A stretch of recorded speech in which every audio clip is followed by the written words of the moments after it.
Sound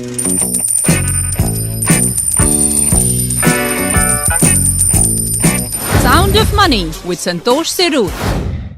Hello and welcome to another episode of The Sound of Money. Well, today we have a very interesting topic to discuss and a very interesting, equally interesting guest on our show. And we have Mahima Vashisht. She's a consultant at the World Bank. Now, having said that, she's worked on large-scale government projects and within the government as a civil servant and outside as a consultant. In fact, she's worked as an advisor to the Secretary Department of Drinking Water and Sanitation on the Swachh Bharat mission. And of course, she is in IIM Bangalore and of course also in IIS. And she was also, as a part of her IIS stint, was also in between 2014 and 2015 as an assistant director at the Prime Minister's office in Delhi. What really brings Mahima on our show today is a very different, she has a very much meaningful and something which is very challenging that she loves to and work on. And that's something which is her newsletter, which is Women in India. But first, let us welcome our guest, Mahima Vashisht. Hi, Mahima. Hi, Santosh. Thanks for having me. Yeah, so glad to have you. And it's a very different topic we're going to talk about. It's about the newsletter, which is Women in India. And the topic that really struck a chord for me when I read about this topic is about, and it's titled, Just Tell Me Where to Sign, right? I mean, and this is so common, right? And I think you're the best one to tell us a lot more about it.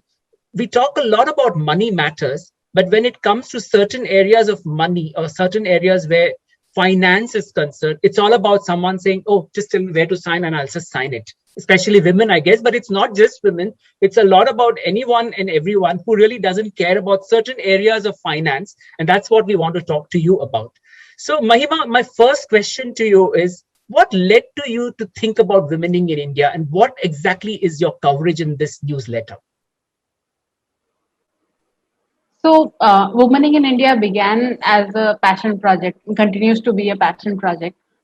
Basically, it's just an experience of walking on this planet for 30 plus years in the body of a woman. And then at some point, you realize that life for you is very, very different as life experienced by men. And even the most woke of men, even the biggest allies among men, are often simply not aware of the challenges that women face just by virtue of being women. Even the most privileged women among us, including myself, we perceive life and experience life very differently than men do. And there are certain blind spots that are there in almost every aspect of our life. And I wanted to write these chronicle stories of real women of India and them going through these everyday experiences to bring to light, shed some light on these blind spots. Mm-hmm. So that's how Womaning in India began. It's a newsletter. Currently, it has a subscription of around 1,000 people. But it's read every week by almost 5,000 people because people who receive the newsletter further share it and then it goes on social media. And often people write back to me, men and women, that it has struck a big chord with them. Yeah. So I'm glad that you came across the finance piece and it struck a chord with you. Yeah, absolutely. You know, what really struck is this is so practical, right? And just give you a scenario. You have a mutual fund application that I want someone to sign in any particular household in India. And then you say, you know what, I got to put in the application tomorrow morning with the mutual fund advisor. Can you just sign here? Okay. And then your wife says, oh, where do I have to sign? And then she signs it.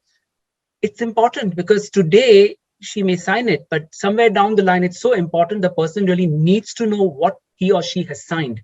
So can you share some experiences and why you felt this topic was so important that you cover?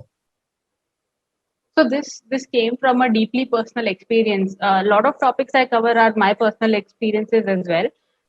And some of them are something that I don't relate to, but I've seen happen to other women. This particular one was very personal because, as you said, I am an IIM graduate. I've written and cleared the UPSC exams. So I am right up there, right, as far as academically academic achievements are concerned. Yeah. But despite all of these achievements, despite all of this knowledge, despite the degrees, I still realize that I am not as proactive with managing my own finances as I need to be. Growing up, it was my parents who used to manage my money. and then I got married to a tax man, and so now he files my taxes. So at some point, I realized that this is not okay. I am a fully functional, grown, Yeah. and educated adult, and this is not how I should be managing my finances just by delegating to someone else. Even people you trust. First of all, you never know in this world who you can trust, Yeah. because there are horror stories everywhere of people True. being betrayed by those who are closest to them. And secondly, even if they are trustworthy, there is no guarantee about anything in life, particularly in the times we are currently living in. So I spoke to a number of women with this, driven by this personal experience. I thought I'll ask around if it's a common experience. And almost every woman I spoke to, and I spoke to my husband's batchmates who are in the income tax service themselves. I spoke to a deputy commissioner of income tax. I spoke to a woman who's managing $1 million projects at work. Hmm. These women are handling a significant amount of money at work, but Yeah. when it comes to their own finances, as you said, it's just tell me where to sign, and I don't Yeah. want to think Yeah. about it. Yeah. I can imagine. Yeah. Yeah. So Mahima, is this? Do you think this is very India specific issue? Typical work conditions, right? We're so busy. Even a weekend, sometimes you're working, and then there's so much of on your plate that you really don't have time for personal issues. Now, okay, you give some time to your family on a weekend, but when it comes to money and finances, one really procrastinates and just delays, and then someday, okay, let me just sign it. Is that what you found when you spoke to the people, the fraternity? So I think most women were not exactly able to point to what the cause is, but when I offered an explanation, they said, yes, this is it. So Hmm. the explanation I offered to women, which was true for me, was mental load. So let me just explain what I mean by mental load for those who are not familiar with the term. To run a household, there is physical load, which is who is cooking, cleaning, doing utensils, and there's mental load, who is managing the grocery list, who is seeing what is the kid wearing, is it time to buy new books for school, is it time to Yeah. buy new clothes, has the electricity bill been paid, all of this managerial stuff, that's the mental load. And there's emotional load, which is managing relationships, who remembers birthdays and Yeah. anniversaries and gives a call True. to people and remembers what to give on Diwali.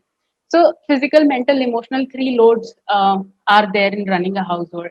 Uh, in even like I said, among the most privileged of women, including myself, where our partners are almost equal, or maybe even more than equal in sharing the physical load. The mental load is one part, which and emotional load is a part which continues to remain with women, and that's true the world over. So this is why this is more of a gender issue for me, at least, because there are men also who say, "Just tell me where to sign." But among women, it's so prevalent. It's mind-boggling how these educated, accomplished, strong women are still not able to manage their finances, or still not willing to give the amount of bandwidth and mental Yeah. bandwidth it takes, because they are just so busy with the grocery list, the task Yeah. list.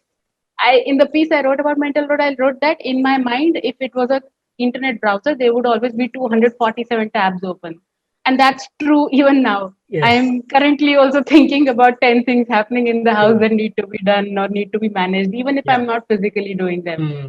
So with that amount of mental load which comes on women, somehow they find it too tiresome or burdensome to think on top of that about finances, which are complicated, right? Like Yeah. you said, even when you have a weekend, even if you get a few hours free, you want to unwind because your mind has been running on full steam for so Yeah. long. Yeah. And so women tend to just offload it on the men, and that's also not fair, because that's not fair to the other partner, the man, who's having to handle all of the financial mental load, because it's not something, it's complicated, it is high stakes, it's not something that should be put on one person.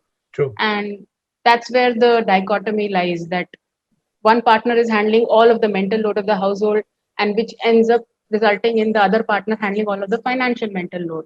Yeah. Both are not healthy. Yeah. So do you think this is it's all about conditioning, the way you're been brought up, the way the things, as a society exists in India today?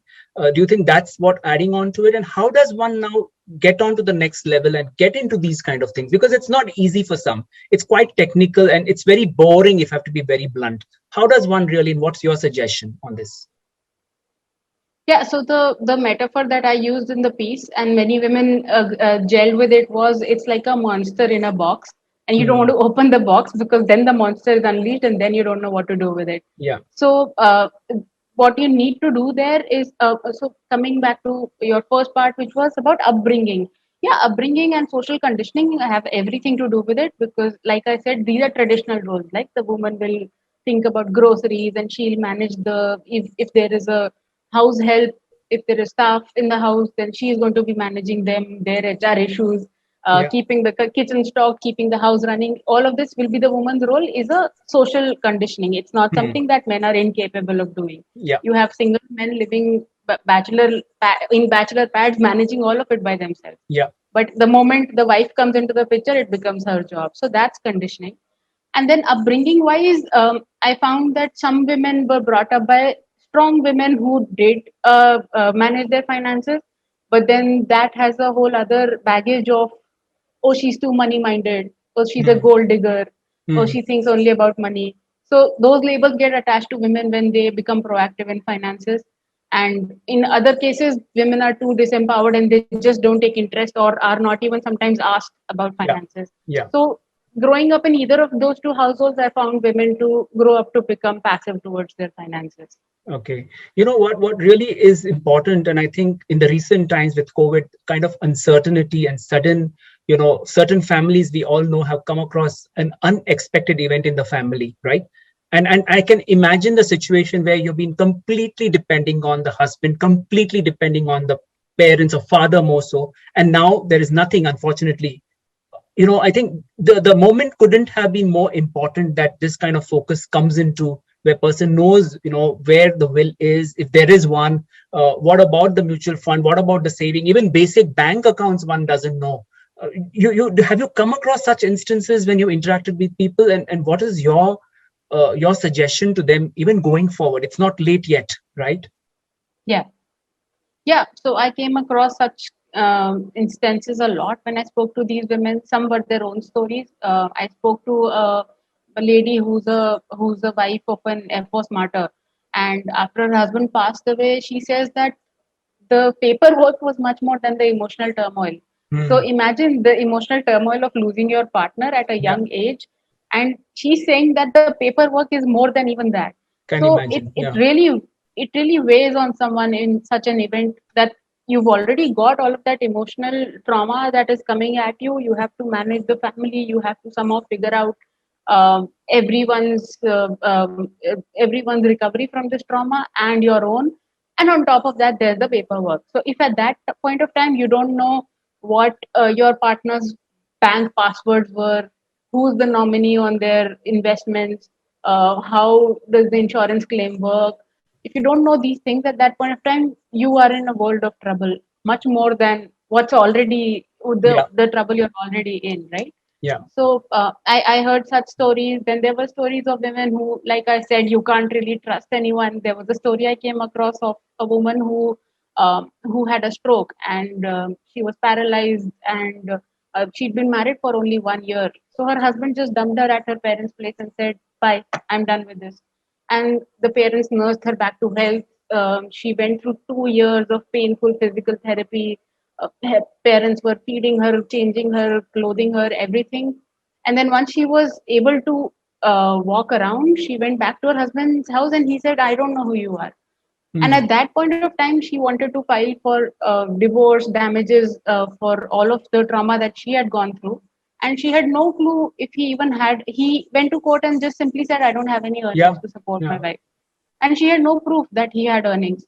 So if you've lived with someone for a few years and you have no clue how to prove that they have a salary coming in or have money coming in through fees or consulting, whatever, then that's a problem, right? So Yeah. these are all sorts of problems that people can fall into this, and these are normal people. They are not in exceptional circumstances. Hmm. These are very common people, and just difficult times can fall on anyone at any Yeah. time, and they're True. hard enough without adding the paperwork and the financial burden to it. Yeah, yeah. And your message would be now for them, or even going forward, families or women especially.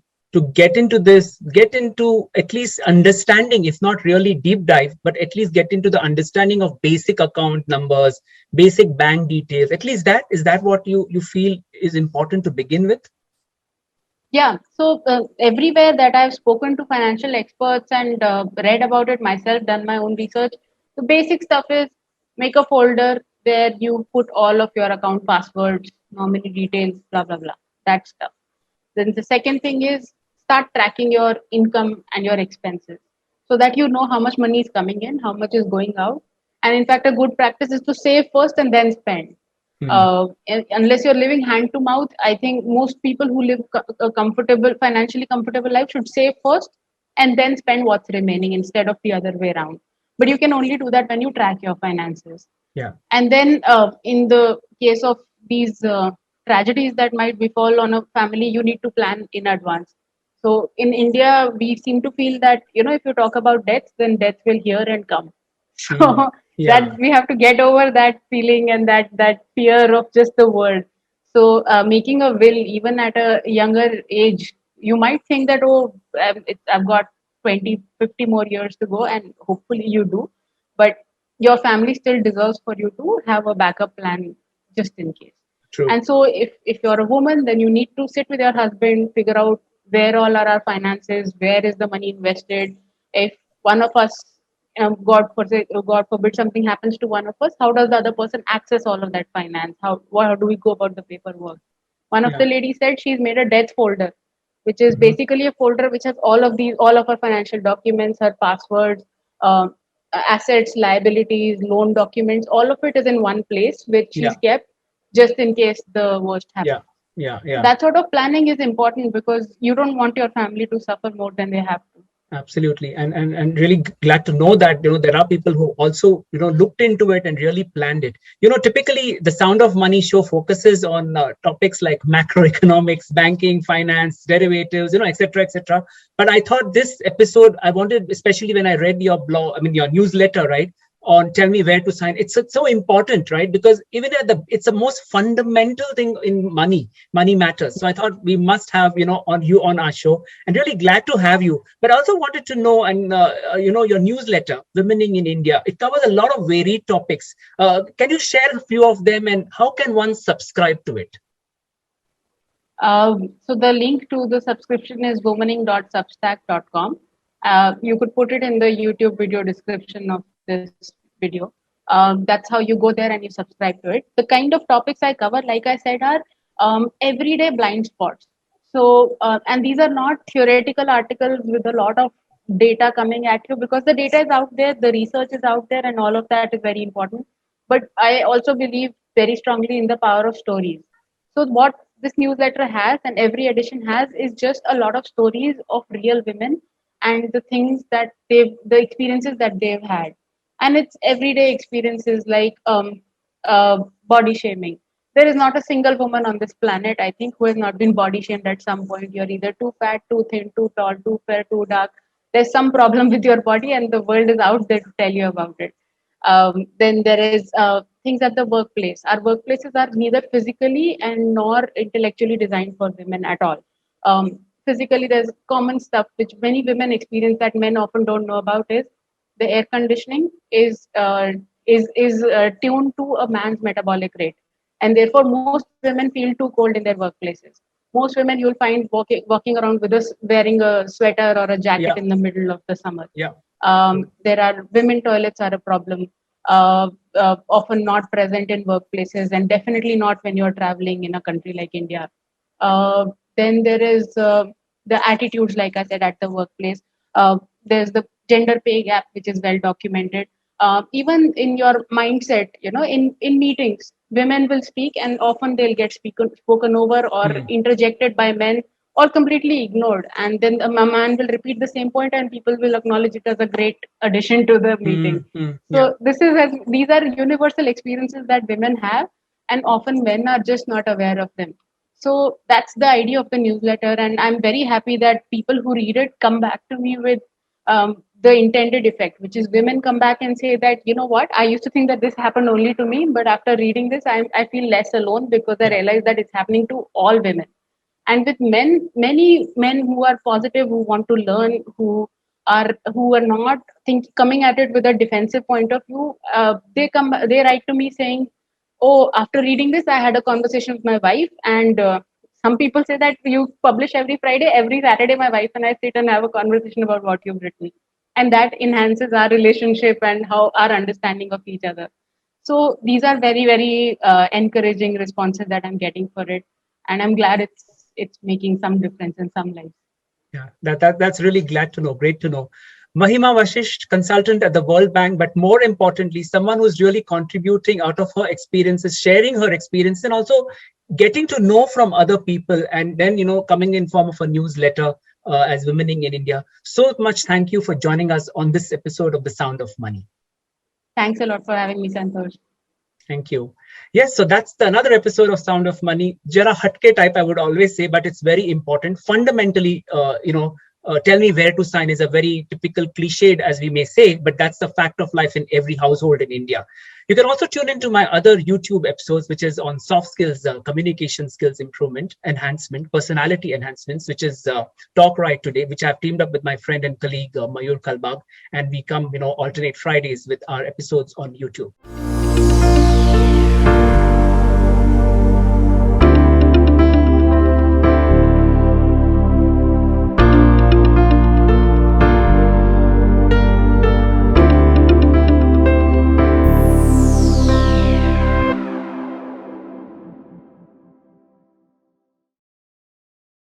So with that, I come to the end of this episode. From Mahima and me, Santosh Sirur. Thank you so much for joining us on The Sound of Money.